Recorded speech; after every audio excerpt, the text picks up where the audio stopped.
Всем добрый день. Сегодня тестируем пресс для производства брикетов Пеникей PB250. Максимальная производительность пресса составляет 250 кг в час. Мощность электродвигателя 18,5 кВт. По просьбе клиента установили ему частотный преобразователь на электродвигатель.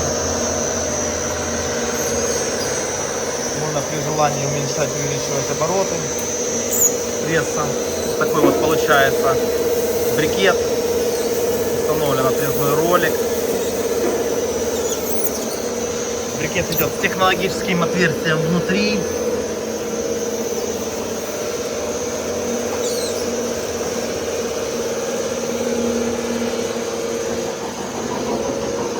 Сырье немного влажное, за счет этого брикет идет потресканный.